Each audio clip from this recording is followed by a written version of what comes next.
The United States' oldest free black settlement, still inhabited by the descendants of its pioneers, resides right here on Staten Island. First founded in the 1820s, the self-sufficient community, named Sandy Ground, was known back in the day for its fruitful farmland and rich oyster beds that lured African-American oystermen from Maryland. Descendants of the founders live there to this day, but issues have arisen placing the national landmark at risk of falling into disrepair. The Sandy Ground Historical Society is calling out for help to preserve the community's rich history, and the Staten Island Advance is doing its part to get the word out. Challenges are presented to us, and they presented it to us for us to meet them. And with the help of the Staten Island Advance and the Staten Island community, and outside, we're getting calls from people from around the country who have seen the article. So all of that support helps us to meet our challenge.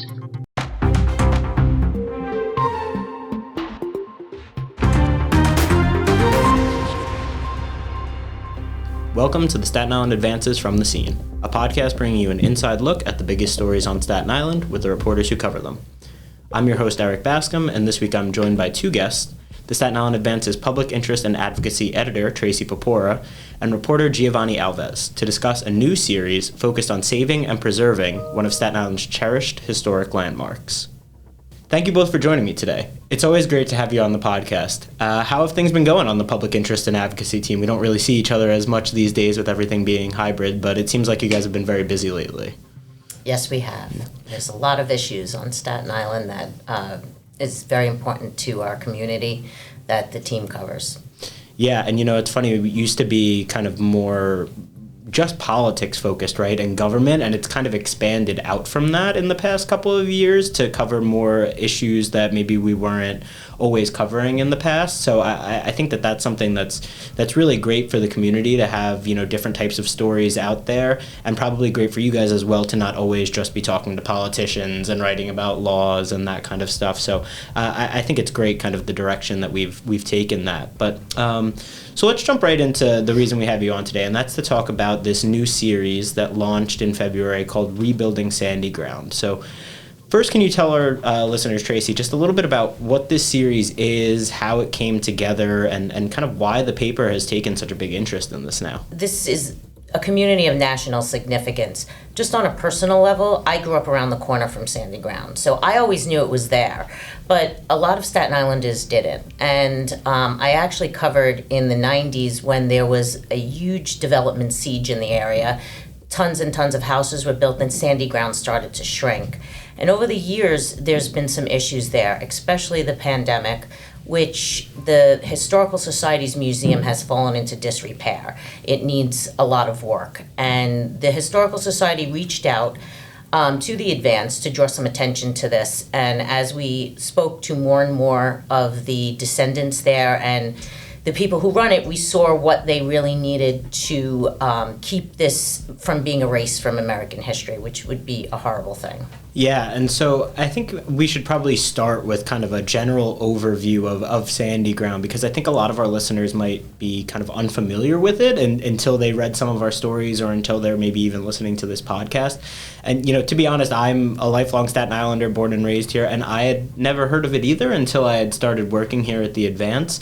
And so, Giavanni, I was curious, me and you were pretty close in age. Is this something that you were aware of before working here, or something that you've also just kind of learned about recently? So I was familiar. Every summer they would have barbecues and different events and stuff. And one year I went with my dad, so I knew about it through him. I never learned about it through school, so that was just through family. But I do remember seeing the museum and being surprised that the property was so small, like what was left of, what used to be this large community.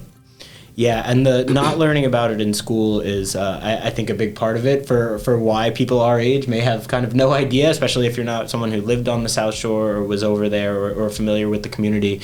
But I know that there actually has been some progress on that one of our other colleagues, Annalise, has been writing on, and this is something they've been following for a couple of years of trying to get that into the DOE's programming so that people in public schools actually are learning about this important historic part of the country. And so it's good to see that there's at least some progress made there. But back to the site itself, and we can start kind of like way back in the beginning in the 1800s. And either of you can jump in and answer this one, but like just talk a little bit about the founding of Sandy Ground and how it came to be and what it was like back then.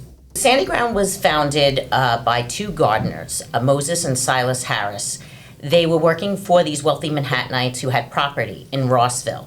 So they discovered Rossville and they decided to settle there, and they were the first black landowners on Staten Island. Soon after, around probably the 1850s, is when oystermen from Maryland discovered the rich oyster beds in the Raritan Bay, and they decided to come here. There's a lot of evidence that it could have been a link in the Underground Railroad. It was always a place where free blacks could come and they could live and find a friendly community and thrive. And it really was a self-sufficient community for a really long time, pretty much up until 1963, when a huge brush fire destroyed many, many homes on the South Shore and a lot in Sandy Ground. And that's when people started to leave the community. Mm-hmm. Yeah, and so I'm curious kind of what the community looks like now, right? Because we're so many years removed from that. What's kind of left of the community? And Giavanni, if you want to jump in on this one, just what does it look like to this day? And, you know, how many people are living there? And just kind of what are they dealing with on a day-to-day basis? Sure. So a couple of the houses are still standing. They're New York City landmarks, so they will remain there. The museum itself, the building, there's mold, the roof needs repairing, so there's a lot of dilapidated conditions there.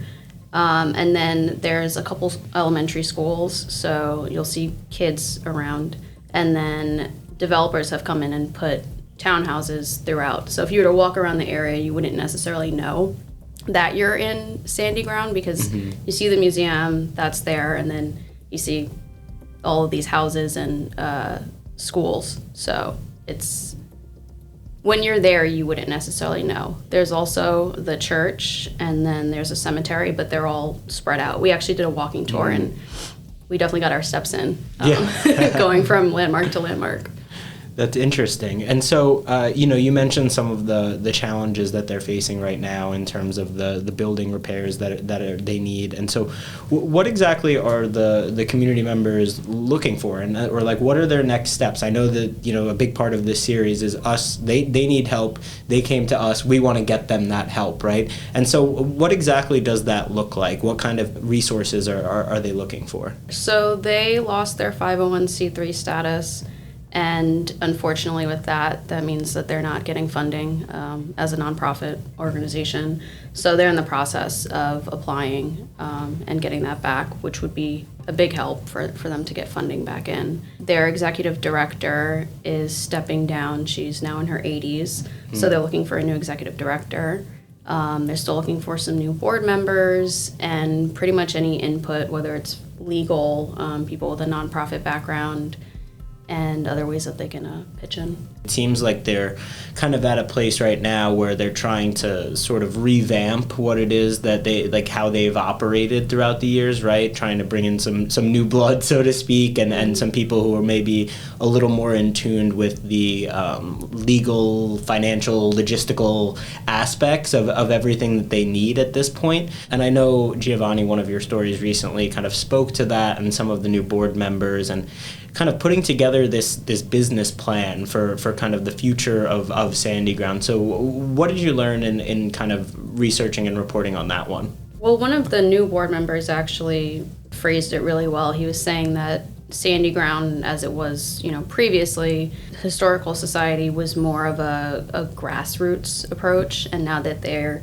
modernizing, they need to bring it more to a business structure. Once again, with them trying to get funding, they need a very organized business plan that makes it clear what they're working on, any funding, what that would be used for, and their vision for the society, for the museum going forward, and preserving the history. In terms of the board members, one that is working on the business plan or sort of leading that, she has a PhD in public policy and a background working with nonprofits, so she's one of their like big game changers, I guess. Another one has a background in education, so she's focusing on revamping the internship program, so that will be one aspect of them bringing in people of younger generations and bridging that disconnect, bringing in new ideas. And then, of course, there's the museum itself and the infrastructure and getting the work that they need done on that. We'll be right back. The Mayor of Maple Avenue is a powerful multi-part podcast about Sean Sinesy, a victim of former Penn State football coach Jerry Sandusky, who was arrested 10 years ago for numerous child sexual abuse charges. The podcast series is written and hosted by Pulitzer Prize-winning reporter Sarah Ganim, who takes listeners into the world of addiction rehabilitation, where society can be quick to celebrate the consequences for abusers while not addressing the needs of their victims. Subscribe now to The Mayor of Maple Avenue wherever you get your podcasts. Yeah, and you mentioned the funding, which is obviously a big part of this, and especially with the need for repairs and seeking to implement new programming and stuff like that. So I'm curious, and obviously it's still kind of early in this process for them, but do they have a number, an estimate of what they might need or what it might cost to get done what they need? They're in the process of still assessing. Yeah, Tracey, yeah, I would say the same thing, because right now it's unclear whether this building can even be salvaged for the museum. Mm-hmm. It may have to be a whole new structure.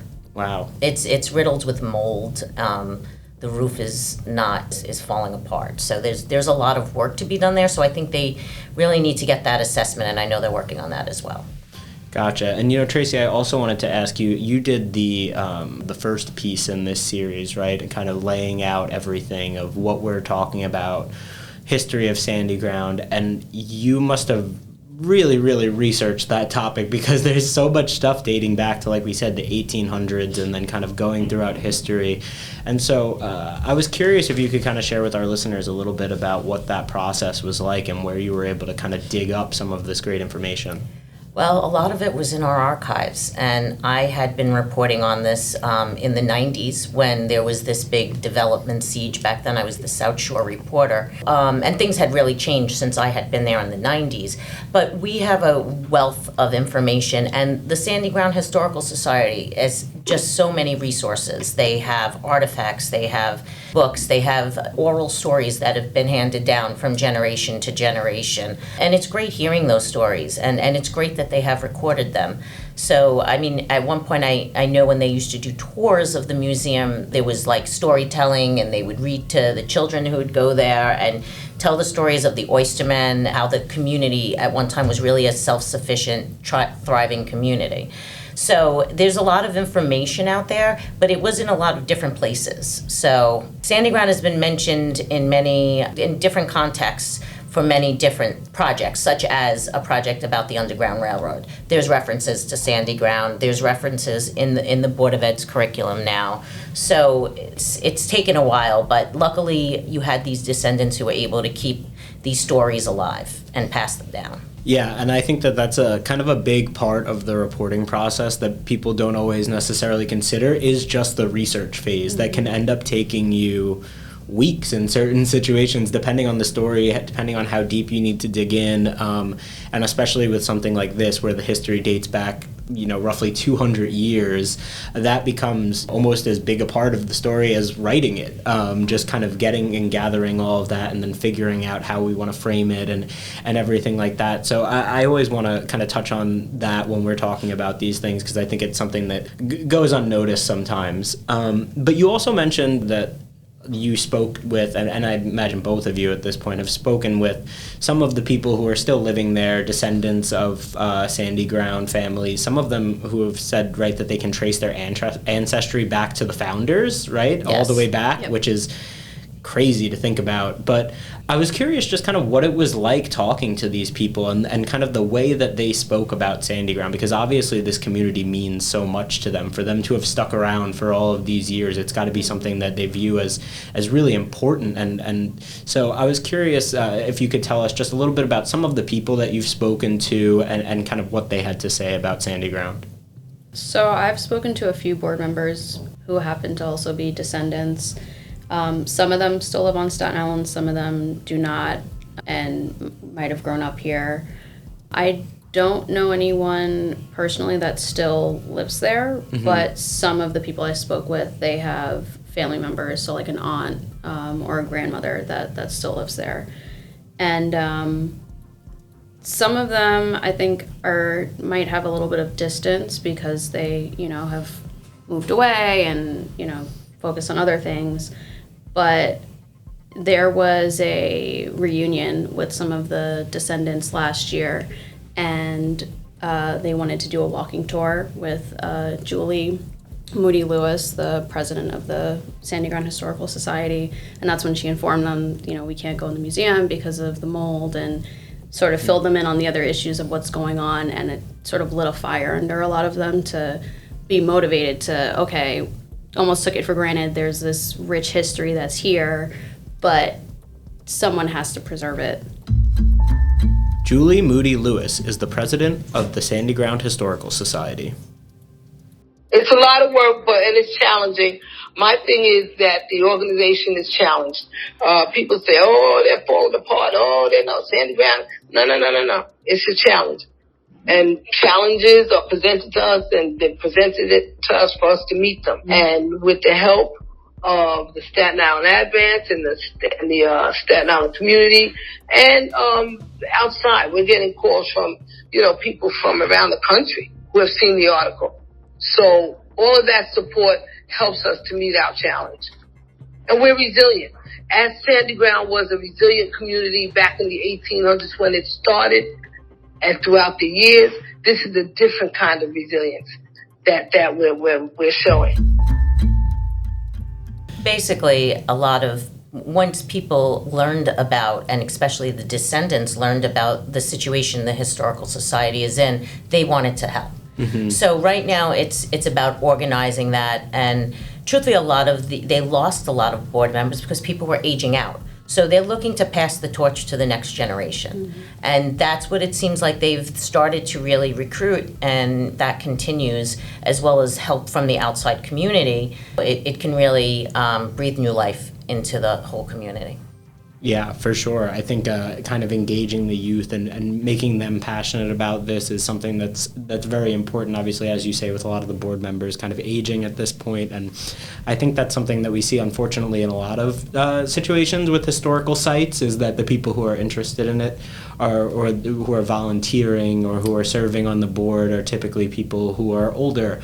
And so I think it's really important, especially as we look at the situation surrounding them, to try and have that infusion of the younger blood, as you say. And so I think that kind of the work that they are doing and the work that we are doing in trying to kind of get this out there is super important and can definitely kind of help them springboard this process moving forward. And so another thing I wanted to talk about, Tracey, I know that you are kind of spearheading this project, so to speak, as the editor, and kind of pulling together and working with all of these different reporters and photographers and different teams and different editors. And so I was wondering just kind of what that undertaking has been like, because it's hard enough to manage your own team, I imagine. So now when you're working on a project and you're pulling from a million different places and coordinating schedules and who works which way, what has that kind of been like for you? Well, it's been a little extra, but as soon as I found out they had reached out to the paper, I kind of stepped up and wanted to undertake this. My team takes on advocacy projects every year and series like this, and having grown up basically down the road in Huguenot from Sandy Ground and always being familiar with the community, it's just so important to preserve it. It's worth the extra time. I guess that's the answer. And yeah, it has been some off hours. The president of the Historical Society, we've got a text thread. I said, text me anytime. So it's been work, and we plan to continue it as well. So this is just the start of the project. We really want to hope, and what we hope to happen is to create a lot of awareness and to have people come out, donate money, and really have this community bring it back up to what it should be. And one of the things I forgot to mention is someone has already stepped up to help them because they had a flooding problem in their museum, and Scarron Heating and Air Conditioning came, donated their time, shut off their water main, and really solved that issue.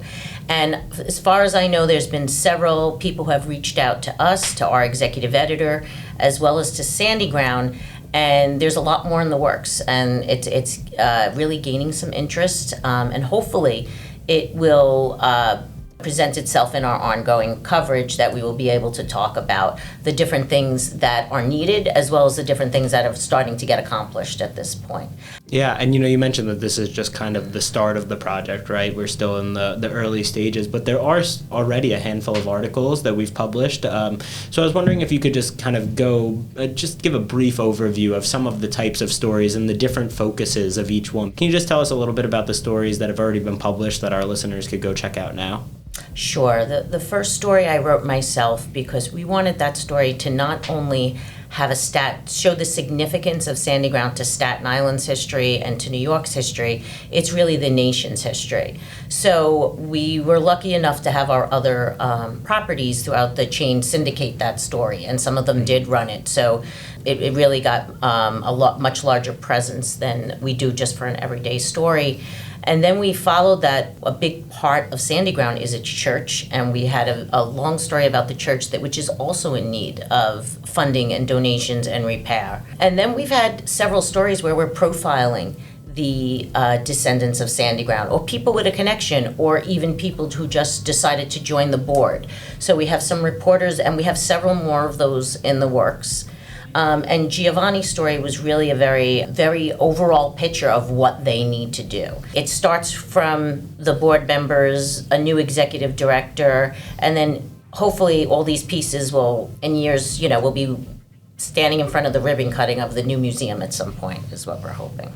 Hopefully, yeah. And so obviously we can't really predict the future here, and there could be things that pop up, and there's new developments, and then we, are covering that sort of stuff. But I'm sure that there's also things that we have planned already, right, for future content. So without giving too much away, can you tell us just a little bit about what other kinds of stories that are kind of we have in store for people?